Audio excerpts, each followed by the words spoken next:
Maailma esimesel raudteel oli rööbaste vahe 2 hobukaariku laiune ehk 1435 millimeetrit. See avati Suurbritannias 1825. aastal.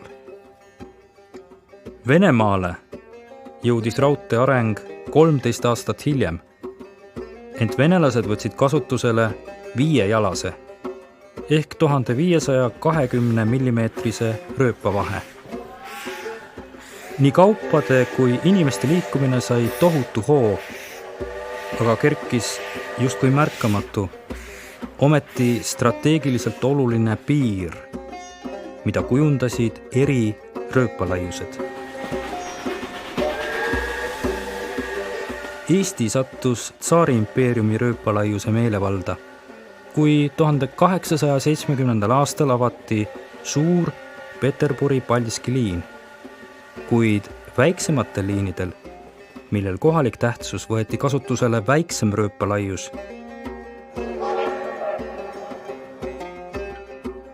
Lavassaare raudteemuuseum on koht, kus lageda taeva all ootab oma saatust kaduda või püsima jääda Eesti raudtee ajalugu ning nende uurija Mehis Helme.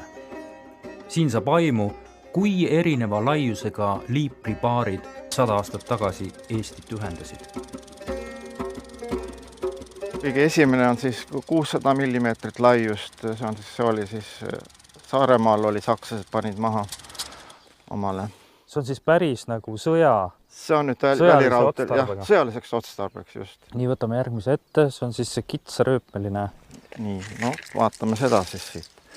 Kus see vahemaa on siis tavaliselt seestpoolt mõõdetakse? See tuleb siis 750, jah? Miks ikkagi 2 kitsas ja lai? Laiarööpeline raudtee, see on nagu mõeldud ikka nagu ütleme suuremate vahemaade läbimiseks ja kaupade vedamiseks kaugemate maade taha. Aga nii väike territoorium nagu oli Eesti, siis sellise suure raudtee nagu ülalpidamiskulud olid ikka väga kallid.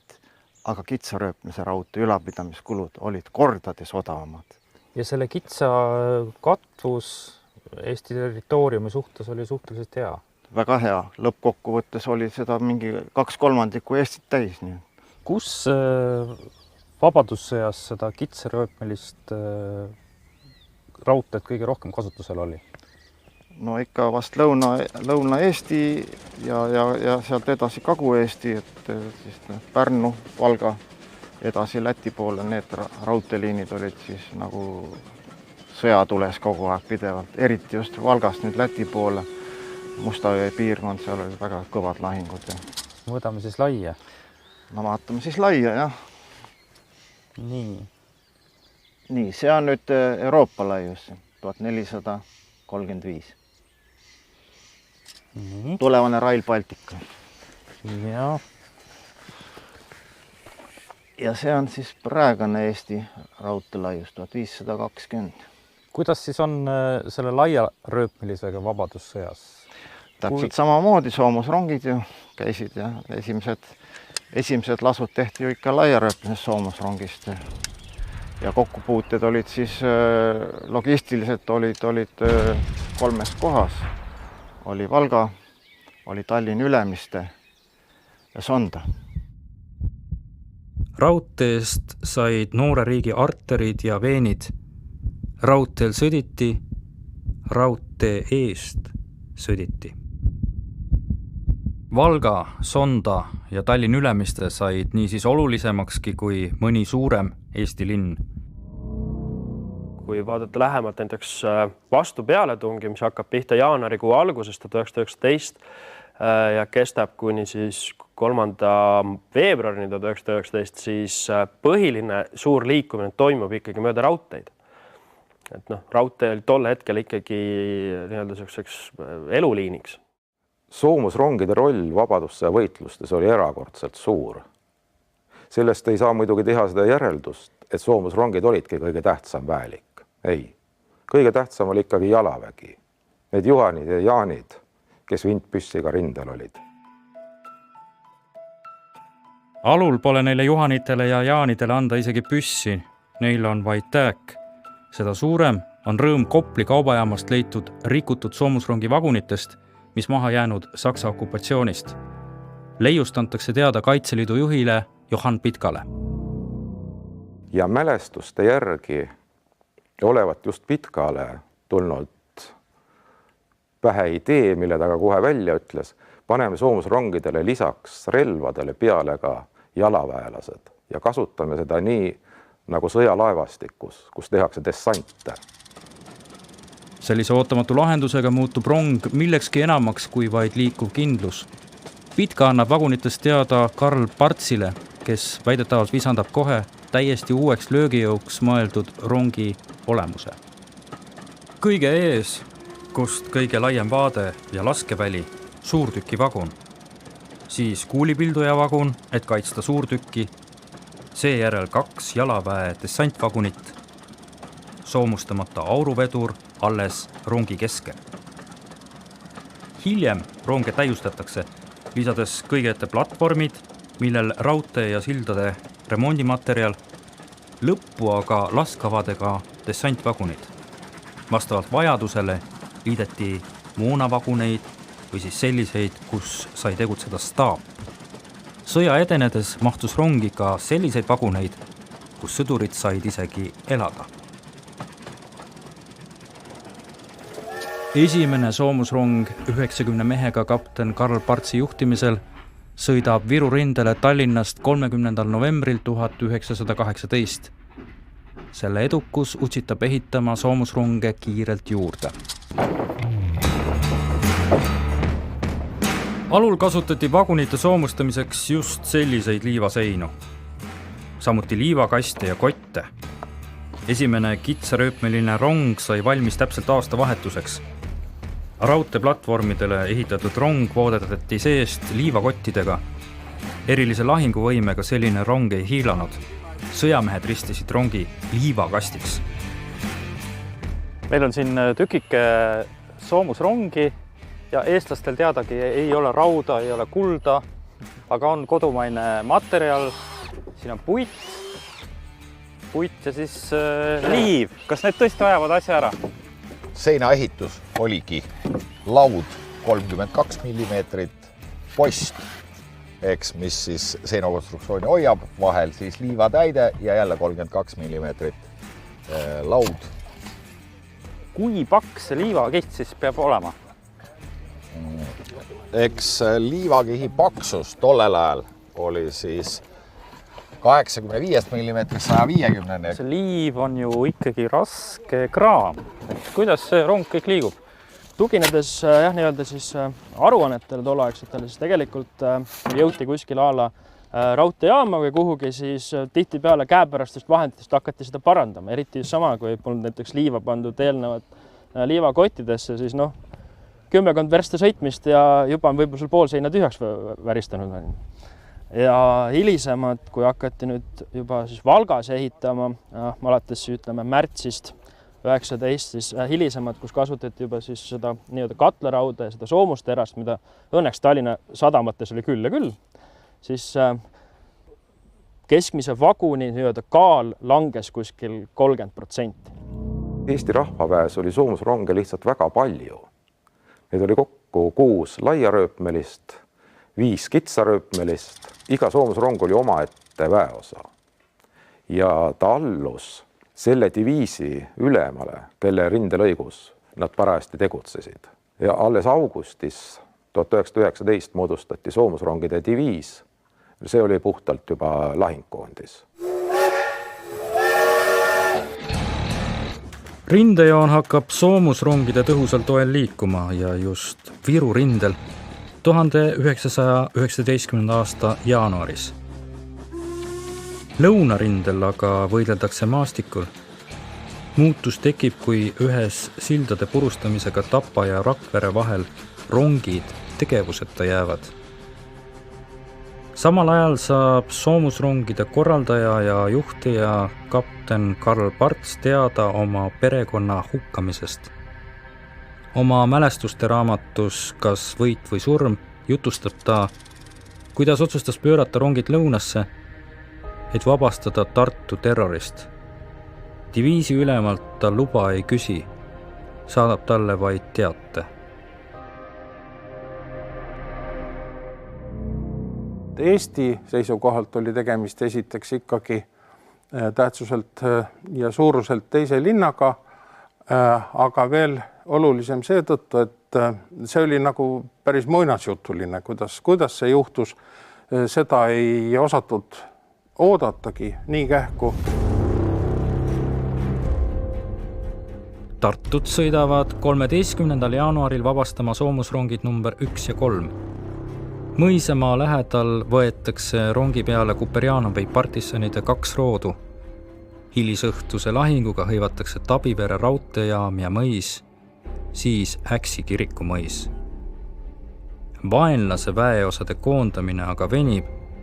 Tartu alla jõuab viimasel hetkel vaid osa 6. Läti kütipolgust. 14. jaanuari hommikul jõuavad Eesti soomusrongid Emajõe ehk Jänese silla juurde. Tehakse kiire dessant ja alistatakse Läti kütipolgu pataljon. Tee Tartusse on vaba. Tartu vallutamist kiirendanud teade Karl Partsi perekonna hukkamisest osutub õnneks vääraks, aga siiski on väga oluline kiiresti siia Tartusse jõuda, sest 2 vangistuskohas on 350 inimest punaste poolt vangistatud. Ja olgugi, et kuperjanolased joostes jõuavad siia krediidikassa juurde, ikkagi 19 inimest hukatakse.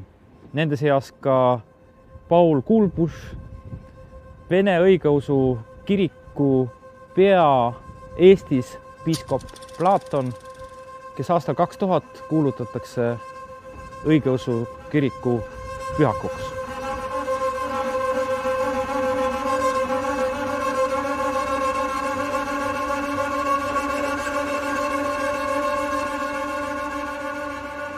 Kuid pühakuid ning ka patuseid on mõlemal poolel. Näiteks siin Tartus ei raiska aega kuperjanovlased vangide võtmisele.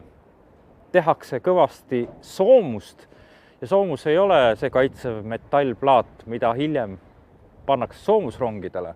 Soomus tähendab vaenlaselt sõjasaagi võtmist ja just sellise vaenlaselt saadud varustusega sõditakse suuresti kuni Valga tagala teenistuse asutamiseni. Tuleb läbi ajada selle kraamiga, mis on jäänud okupatsioonist ja selle kraamiga, mis võetakse vaenlaselt. Esmatähtis oli soomuse tegemine ikkagi sõjalisel otstarbel. Kui mingisugust näiteks raudteejaama mindi vallutama, siis oli esimene mõte ikka meestel mitte küüslaugu vorst, mida sealt võis saada, vaid ikkagi pagunid, laskemoon, relvad, varustus, saapad, mida kõike võis seal leiduda. Soomuse tegemine, ütleme, tänapäeva mõistes on ikka maratöörlus. Ja kui sõdur võtab vaenlaselt püssi, siis pole nagu midagi loomulikumat asja on raske välja mõelda. Soomuse tegemisel on enamasti ikkagi negatiivsed küljed, kus ütleme, sõjaväljal langenud jalast kisti ära saapaid, sineleid, kasukaid. Ja ütleme, see on nagu sõjaväelaste omavaheline asi, aga ütleme, selline kindlasti negatiivne nähtus on ja puhas maratöörlus on ikkagi tsiviilisikute kallal, see nii-öelda soomuse tegemine.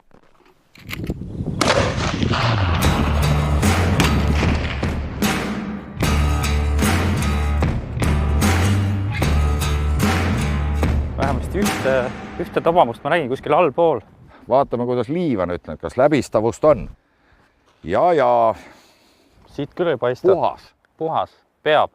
Ja ütleme nii, et esimene siis Patten B14 Inglise relv läbi. soomusrongi seina ei lase. Kui vaguniseinad pakuvad kaitset, siis rongiga liikuvad jalaväeüksused tormavad lahinguväljale ilma igasuguse lisakaitseta. Need olid löögiüksused ja need, kes seal teenisid, olid löögimehed. Ja need mehed muidugi risti ette ei löönud, kui oli ka vastase tule all vaja minna dessanti rongist välja ja rünnakule.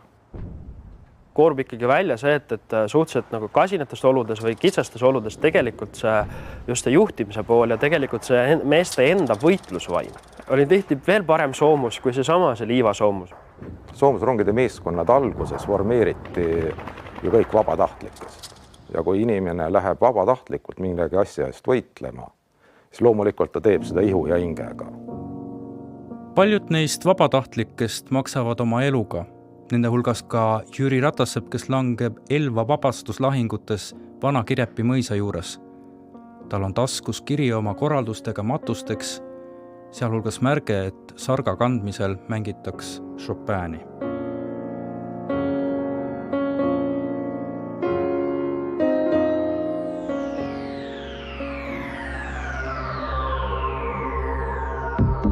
Soomusrongidel hakkab lõunas minema päris hästi. Elva järel vabastatakse Kuperjanovi partisanide toel Rõngu ja Puka, siis ka Geeni ja pärast ägedaid heitlusi Sangaste. Iga raudteejaam on oluline. Suur eesmärk on võtta tagasi tähtis raudteesõlm Valga. See kõik on eelmäng kuulsale Paju lahingule, millest Eesti-Soome ühisväed kannavad lahingu kohta suurimaid kaotusi. Kui rääkida näiteks lahingutest, kus soomusrongidelt suhteliselt lähedal, aga lahing tegelikult otseselt ei kaotatud, aga tegelikult võideti väga suurte kaotustega. Kõige tuntum neist on ikkagi Paju lahing. Langeb pea 150 meest. Soomusrongid ei saa enam omasid aidata, sest raudtee on lõhutud. Muidu oleks suudetud anda vaenlasele terav löök, sest linnulennult jääb raudtee 2 kilomeetri kaugusele, aga kuulipilduja tuli niidab kuni 2,8 kilomeetri pealt. Paju lahing muudab legendiks Julius Kuperjanovi, kuid nagu ikka legendidega on temagi ümber olnud 100 aasta jooksul palju erinevaid arvamusi. Olev Teder, Kuperjanovi seltsi esimees, on püüdnud tõe aastate jooksul välja selgitada. Üks võtmekohtadest on Paju lahing, mis on ka ajaloolase Urmas Salo erihuvi. Üks Soome rektor tõi selle monumendi avamisel peotee mulda Soomest ja ütles siin uhked sõnad, et ühinegu see Soome muld Eesti verega. Et siin peame mõtlema ka soomlastele, kes andsid oma panuse. Väga hinnatud. Leitnant Soodla on öelnud, et me ei tea, mis oleks saanud ilma soomlasteta. Mille pärast seda lahingut peeti?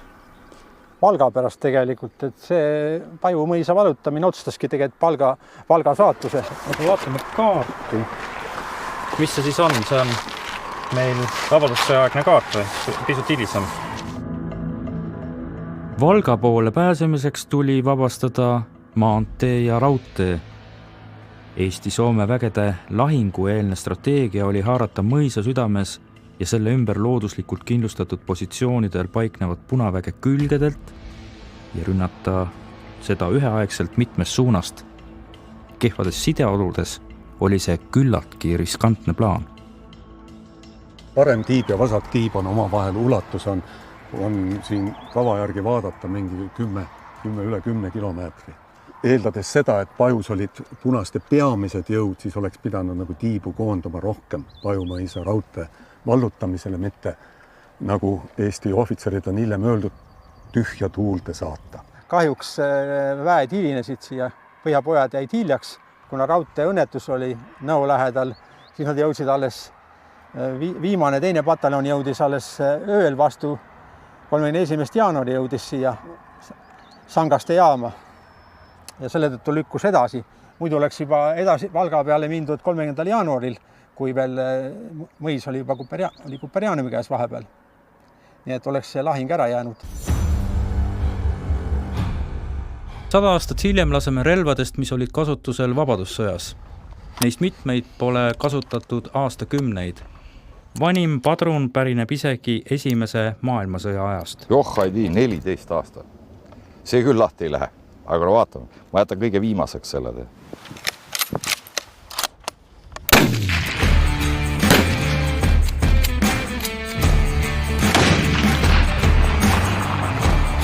Jaa, no siin on ikka korralik tihedus juba. Siin on korralik tihedus. Aga mida nüüd relvade kohta öelda? Kõige parem ikkagi peale sihiku sättimist on ikkagi mosinnakant, ehk siis see New England. Siis on väga hää, on ikkagi pikk Mauser, tihedus hea. Aga üldiselt sein on vastu pidanud. Ja näe, siit on üks läbiv lask. Siin ei ole ka liiva. Ja läbi tulid siis ka, jälle siin ei ole liiva taga, sakslased on siit läbi tulnud.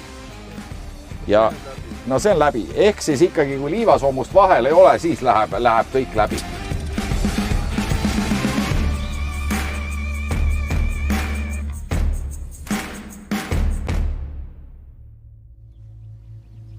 Saja aastaga on maastik siin mõnevõrra muutunud, kuid suuremad pinnavormid ikka samaks jäänud. Kaitsvast torust tuleb rahvaväel tõusta Paju mõisat vallutama. Niisugune on lahingplaan. 180 tääki eestlastel ja soomlastel ehk põhjapoegadel 200 tääki.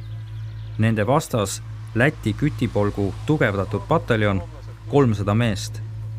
Raudteel veel punaste soomusrong, suur tükk veel lisaks.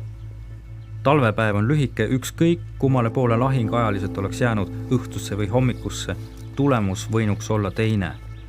Kõik on kinni otsustes. Nagu me teame, siis 30. jaanuari hilisõhtul siis punased vallutasid mõisa tagasi ja nüüd oli siis lahinguplaani üle vaja muuta, kuna eelmine plaan oli tehtud Valga vallutamiseks. Ja seal oli kindlalt öeldud, et tuleb enne need raudteed läbi lõigata. Ja nüüd Kalm ikkagi jälgis üldiselt seda plaani, et kõigepealt tuleb need raudteed läbi lõigata, enne ei saa minna edasi liikudagi üldse. Ta ei mõelnud praegu üldse esialgu Paju mõisa peale, vaid ta mõtles ikka Valga vallutamise peale. See oli ikka suur plaan. Ja nüüd siis ta hommikul 2 korda saatis Lõunarinde staapi küsimuse telegraafiga, et kas see Sädejõe sild on juba purustatud, et kas nüüd võib alustada rünnakud ja mõlemal korral tuli vastus, et ei ole, aga et te võiksite ikkagi tegevust alustada, et kiiremini edasi liikuda ja lõpuks siis kui ta nüüd kell 10 sai teise vastuse, siis ta 10.45 andiski umbes Kalm siis lahingu käsu nii major Snellmanile kui Kuperjanovile, et alustada pealetungi mõisale. See käsk jõudis veel tunni aja pärast alles kohale nendele, nii et 11.45 jõudis käsk pärale ja siis alles 12.40 sai alustada jalaväerünnakut. Et sellepärast Kuperjanov tahtis muidugi alustada varem, hommikul vara minna ja tal oli nagu õhtul ka soomlaste suurtükiväelastega oli rääkinud, aga soomlased ei tulnud hommikul ja kuna käsku ei olnud.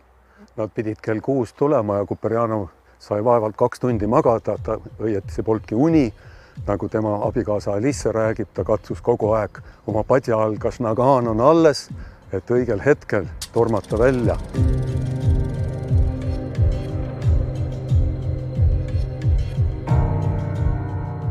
Julius Kuperjanov, tsaari armees, karastunud mees, juhtis oma üksusi justkui oleks need soomustatud. Tegelikult said isegi soomusrongid soomuse sõja käigus. See pakkus meestele rohkem turvalisust.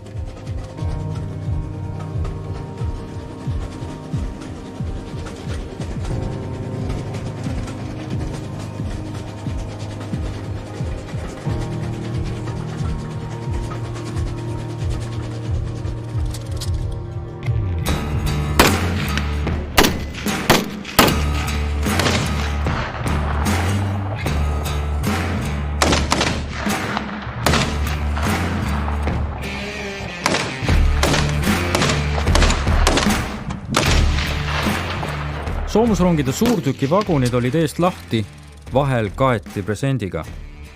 Soomus kaitses peamiselt külgedelt. Tähtsaks peeti, et laskemoon jääks soomuse varju. Suurtüki platvormil oli talvel väike raudahi, mis lasu peale tuhka ja süsi välja paiskas. Läbivus 0 laua sees, aga nad on ikka läbi terase tulnud. No see plaat on ka saanud siin uhkelt pihta. Siin on tegemist ka tänapäevase sihtmärgi alusplaadiga, et siit ikka ei lähe läbi. Et isegi selline kodune soomus peab ikkagi kuuli kinni. Ja nagu juures oleks laidilt näha, tänapäevase kuuli. Paju lahinguväljale pääseb turvalise oru kaudu, kuid väli ise on karm. Sellest vaid mõne kilomeetri kaugusel peavad soomusrongid ootama teeremonti ja nõnda lahingusse ei sekku. Kuigi seda peetakse nõnda lähedal, et soomusrongide juht Anton Irv olla seda binokliga jälginud. Nüüd oleme päris lahinguväljal, kus siis erinevad osapooled asusid. 3. roodu ahelik tuli sealt mööda mäenõlva mööda üles ja jõudis siia nüüd kõrgemale ja jäi siis kuulipilda tule alla mõisast. Umbes 400-500 meetri pealt siit. Ja siis see oli umbes kella 1 paiku juba, veerand 2. Ja siis Kuperjanov tuli neid ergutama. Ta liikus püsti jalu, aga siis mingil hetkel kükitas põlve peale ja vaatas mõisa poole. Oli niimoodi kummargil veidi ja siis sel hetkel tabaski see kuul, mis tuli ilmselt mõisa hoonest, võis tulla kuulipildaja kuul. Teiselt korruselt või kuskilt ja tabas teda läbi õllavarre ja siis läks rindu ja vigastas raskelt. Samas, kus see meie kõrgemad põõsad ees oli, siin oli siis punaste esimene eesliin, rehevaremed. Ja seda siis rünnati umbes 250 meetri kaugusele, siis avati tuli. Teisel pool maanteed oli siis leitnant Piibu, esimese roodu üksus, kes vallutas siis Kamatsi talu, mis on seal Allee ja Tartu maantee ristmikul. Nii et selline oli siis lahingu algus ja valmistusrünnakuks siis leitnant Saar, seal kus on need lähemad põõsad. Tema pidi liikuma siis, siit on umbes 700 meetrit, liikuma siis mõisa vasakult tiivalt. Raudteepoolset külge nagu ründama.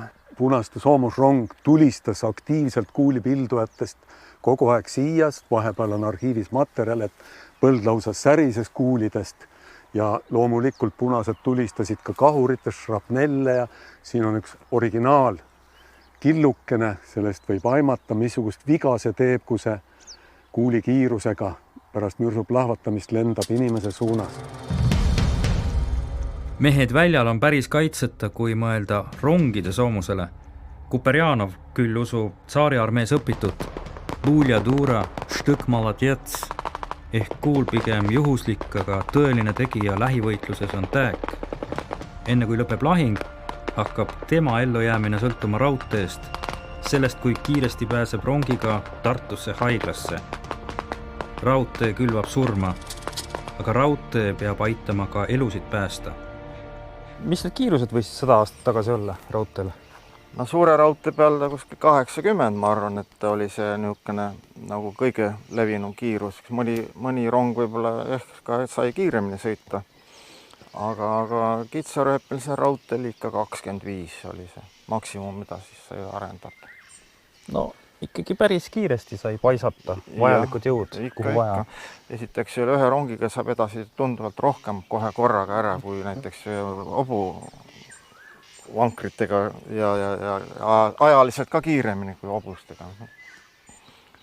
No raudtee ei ole ainult rööpad, see on ka teatud süsteem. Oli olemas ikka liikluskorraldaja, dispetser, olid jaamakorraldajad siis oma jaamade vahel reguleerisid sidevahendite abil seda rongiliiklust. Olid telegraafid, olid telefonid, võeti ka järgmise jaamaga ühendust, siis lepiti kokku rongi vastuvõtmises või väljasaatmises ja nii see asi käiski. No siin on üks pöörang, mis on siis käsitsi juhtimine, jah? Jah, käsipöörang, jah. No see ei ole küll päris selline, nagu vabadussõja ajal võis olla. Kindlasti on selline, sest ma loen siit selle pöörangu jala pealt POPP, Pervo ja Opsest putjei tsaariaegne asi. Et kindlasti oli vabadussõja aeg olemas. Kuidas see siis käis, et pidi olema keegi, kes tuli välja? Jah, pöörmeseada siis liigutas seda, nii et igas jaamas olid 2 pool otsas olid pöörmeseadjad ja vastavalt jaamakorraldaja käskudele siis nad tegid need pöörangud ringi. Jaamakorraldaja andis korralduse, et nüüd rong tuleb vastu võtta sellele teele, tehke pöörangud ära, saadi kinnitus, avati semafor, rong võeti vastu. Terve hulk inimesi, kes pidid seisma hea selle eest. Just, raudtee töötas tollel ajal väga palju inimesi. See, et sõdur on lahingus, see on iseenesestmõistetav. Aga vedurijuhid olid eraisikud. Ja ilma nendeta ei oleks rongid liikunud. Ja nad tegutsesid, töötasid ju otse keset lahingumöllu, kui rongide kõrval lõhkesid mürsud, kui kuulipildud tulistasid rongi. Vedurijuhid tegid oma tööd. Muidugi, päris sõja alguses pidi nende kõrval aeg-ajalt olema ka püssimees. Aga kõige üldiselt, kui vaadata kogu seda sõjaperioodi ja kõiki neid ronge, vedurijuhid tegid korralikult, hoolsalt ja täpselt oma tööd.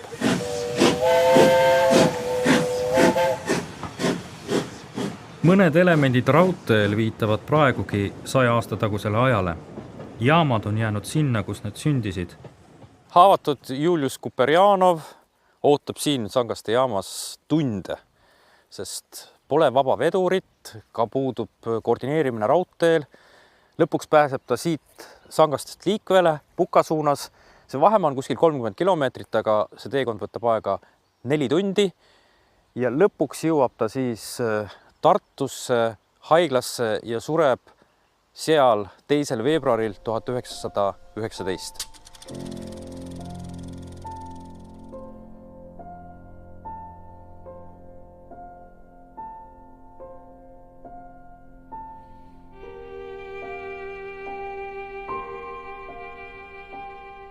Peagi 100 aastat pärast Paju lahingut. Mis võiks olla see sõnum, mis on Julius Kuperjanoviga seotud? Kuperjanov jäi elu viimaste minutiteni Eesti rahvuskangelaseks. Tänu temale vabastati Tartu. Tänu temale liiguti Elvast kiirkorras Valga suunas. Kapten Parts, soomusrongide divisjoni päälik, nägi Kuperjanovis väga tõhusat tööriista ja soovis ainult temaga liikuda Elvast Valga peale. Nii et kui Kuperjanovil enne Tartu vabastamist oli 300-400 meest, pooled olid relvastamata, siis Tartus oleku 2 nädala jooksul täitus tema pataljon 1200 meheliseks ja ta jäeti ikkagi leitnandiks. Ta on nähtavasti Guinessi rekordite raamatus võiks olla kõige madalama auastmega, kõige suurema üksuse juht. Paju mõisat ei vallutata nii, nagu lootis Kuperjanov. Kuperjanolased ei jõua mõisa esimestena. Neil tuleb kanda suuri kaotusi. Hukka saavad ka kohalikud, kes aidanud lahingu eel Kuperjanovlasi, kes aga jäänud lahingu ajaks mõisakompleksi lõksu. Kuid võitjate üle kohut ju ei mõisteta.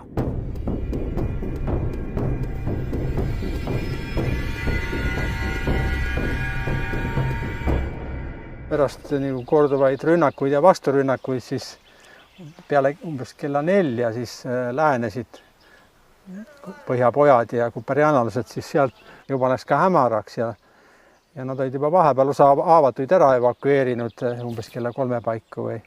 Ja nüüd siis lõpuks need siis kui laskemoona otsa saama, siis nad otsustasid taganeda. Eks need viimased punaste patrioodid veel, kel kästi rindeliinil püsida eesliinil, nemad jäid siis vihaste soomlaste küüsi. Siin on kirjutatud isegi sellest, et soomlased võtsid oma bussid välja, oma kuulsad Soome bussid ja mine tea, mis siin kõik juhtus. Et see mõis on näinud palju. Ja siin varjasid ennast nii Läti kui Eesti mõisatöötajad keldris. Osa nendest võisid olla ka äraandjad, kuid osa olid kindlasti puhta südametunnistusega, lihtsalt palgatöölised, ka naisterahvad. Ja need siis käsutati keldrist välja ja siin suure vihaga siis lasti 10 inimest maha.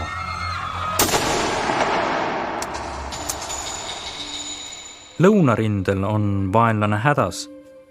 kui 1. veebruaril lõigatakse läbi raudtee Võru ja Petseri vahel, 2 Punaarmee väegrupi vahel kaob ühendus, Läti Punaarmee tähtis varustustee kaob.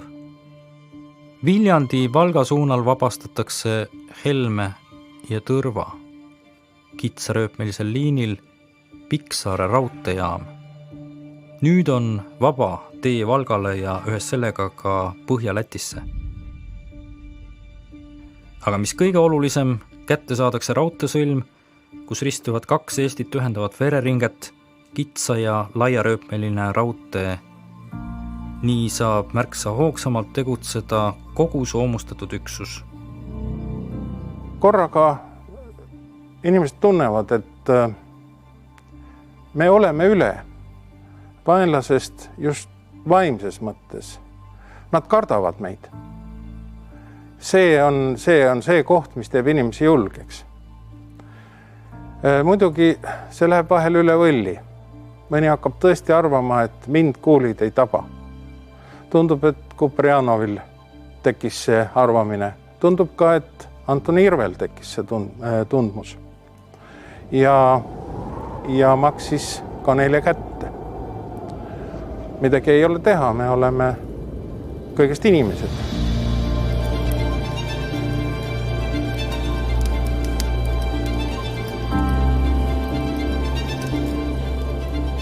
Suletud, umbne maailm, tolmune, tossune, tahmane.